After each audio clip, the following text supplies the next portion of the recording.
గురుద్వార్ అంటేనే ప్రశాంతతకి నిలయంగా చెప్తూ ఉంటారు. అలాగే సిక్కులే గాదు అనేక మంది గురుద్వార్‌ని చూడ్డానికి మనం గోల్డెన్ టెంపుల్‌ని తీసుకున్నా గూడా అక్కడికి వెళ్తూ ఉంటారు. ఎందుకంటే ప్రశాంతంగా ఉంటుంది. అక్కడ కొన్ని రూల్స్, నియమ నిబంధనలుంటాయి. లోపలికి వాళ్ళ పద్ధతుల ప్రకారమే మనం వెళ్ళాల్సుంటుంది. వెళ్ళిన తర్వాత గూడా చాలా విశాలమైన ప్రాంగణాలుంటూ ఉంటాయి. అలాగే జర్మనీలో గూడా గురుద్వార్ ఉంది. ఆ గురుద్వార్‌లోన కొంతమంది ఘర్షణకు దిగిన సంఘటన ఇప్పుడు అక్కడ ఉన్న ప్రశాంతతని పూర్తిగా కోల్పోయేలాగా చేసింది. అలాగే వట్టి ఘర్షణే గాదు, దీనిలోన అనేక మంది ఇంచుమించుగా 11 మంది తీవ్రంగా గాయాల పాలైనట్లు తెలుస్తూ ఉంది.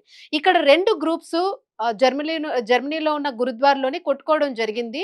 అది కూడా ఉద్రిక్తమైన దాడనమాట. ఒకరి మీద ఒకరు ఎట్లా అంటే గన్నులు, కత్తులు అలాగే పెప్పర్ స్ప్రేస్‌తో కూడా తీవ్రమైన దాడి చేసుకున్నారు. ఎందుకు దాడి చేసుకున్నారు అని ఒక పర్టిక్యులర్ రీజన్ అనేది మనకు తెలియనప్పటికీ గూడా ఒక రీజన్ ఒక జనరల్ కాజ్ అయితే అక్కడ వినిపిస్తూ ఉంది.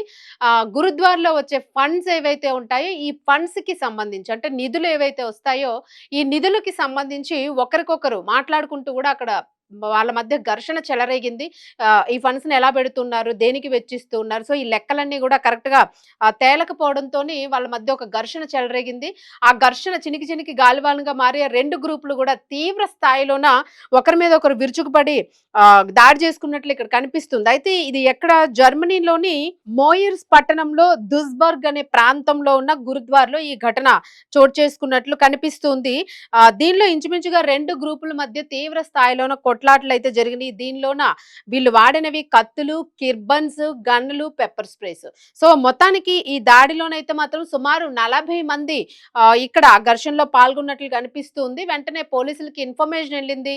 ఇమ్మీడియేట్‌గా వాళ్ళు అక్కడికి రావడం జరిగింది. వెళ్ళిన తర్వాత అసలు ఆ 2 గ్రూపులు గూడా ఎక్కడికక్కడ అందరూ గూడా పరారైపోయారు.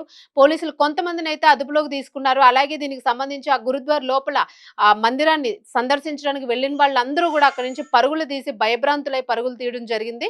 మరి దీనికి సంబంధించి అసలు కొట్లాటకి గల కారణము ఆ ఫండ్స్‌కి సంబంధించేనా? లేదు ఇంకా ఏవైనా ఇతర కారణాలున్నాయా? ఇంకా ఎవరైనా వేరే మతస్థులు అక్కడికి చొరబడి ఘర్షణల్ని క్రియేట్ చేశారా? సో, ఎందుకంటే ఇప్పుడు యుద్ధం జరుగుతుంది. ఈ నేపథ్యంలోని ఇలాంటివన్నీ గూడాను అనేక రకాల అనుమానాలనైతే రేకెత్తిస్తూ ఉన్నాయి. ప్రస్తుతము అక్కడ పూర్తిగా కూడా భయానక వాతావరణం నెలకొంది. ఎందుకంటే గన్నలు, కత్తులు అదంతా గూడా ప్రశాంతంగా ఉండాల్సిన ప్రాంతమంతా గూడా ఒక రక్తపాతంగా మారింది. ఆ ప్రాంతమంతా గూడా భయానక ఆందోళనతోని అందరూ గూడా పరుగులు తీశారు. అసలు దీనికి గల కారణం ఏంటి అని కొంతమందినైతే అదుపులోకి తీసుకొని విచారణ చేస్తూ ఉన్నారు. సో, మరికొంతమంది అక్కడి నుంచి పరారయ్యారు అనైతే తెలుస్తుంది. ఒక అనుమానితుడిని మాత్రమే అరెస్టు చేశారు. అలాగే ఎవరిపై ఎవరు అటాక్ చేసుకున్నారు అనే కోణంలో గూడా ప్రస్తుతము ఒక క్రిమినల్ ఇన్వెస్టిగేషన్ అనేది జరుగుతూ ఉంది. సో, అది అక్కడ గురుద్వార్‌లో జరిగిన సంఘటన. ఇది జర్మనీలోని మన స్థానికంగా ఉన్న భారతదేశంలోనే గాదు, జర్మనీ వంటి ప్రాంతాల్లో గూడా ఇలాంటి మత ఘర్షణలనేవి జరుగుతూ ఉన్నాయి. ఒక కమ్యూనిటీలోని, ఒక క్యాస్ట్‌లో, ఒక దీనికి సంబంధించిన వాళ్ళే అట్లా కొట్టుకోవడం అనేది నెగెటివ్ ఇంపాక్ట్‌ని క్రియేట్ చేస్తూ ఉంది ప్రజల్లోని. సో, దీని మీద అసలు ఎంక్వైరీ చేస్తూ ఉన్నారు. దీనికి సంబంధించిన ఎలాంటి వివరాలు వెల్లడి కాబోతున్నాయి అనేదైతే మాత్రం మనకి తెలియాల్సి ఉంది. ఇగ దీని వెనుక ఇంకేవైనా ఆ! ఉద్రిక్త శక్తులు ఇంకేవైనా పాల్గొన్నాయా దీనిలోని? లేదు కేవలం సిక్కులు మాత్రమే కొట్టుకున్నారా? రీజన్ అదేనా? సో, దీని మీదైతే పూర్తి స్థాయిలో ఎంక్వైరీ జరుగుతుంది. అలాగే దీని మీద కొంతమంది భారతదేశంలో ఉన్న సిక్ సంఘాలు, అలాగే గురుద్వార్‌కి సంబంధించిన అనేక మంది గూడా దీని గురించి మాట్లాడడం జరుగుతూ ఉంది. మాట్లాడుతూ ఉన్నారు. అసలు ఎందుకు జరిగింది? ఏంటి? అనేది అలాగే వాళ్ళ మీద కఠినమైన చర్యలు తీసుకోవాలి అని జెప్పేసి గూడా పోలీసుల్ని ఎంక్వైరీ చేసి చర్యలు తీసుకోవాలి. సో, ఇలాంటి ప్రశాంతమైన ప్రాంతాల్లో ఇలా జరగడం, అది గూడా దట్టు విదేశాల్లో ఇలా జరగడం అనేది ఒక అవమానకరంగా గూడా భావిస్తూ ఉన్నామని చాలామంది చెప్తున్న పరిస్థితి అయితే కనిపిస్తుంది.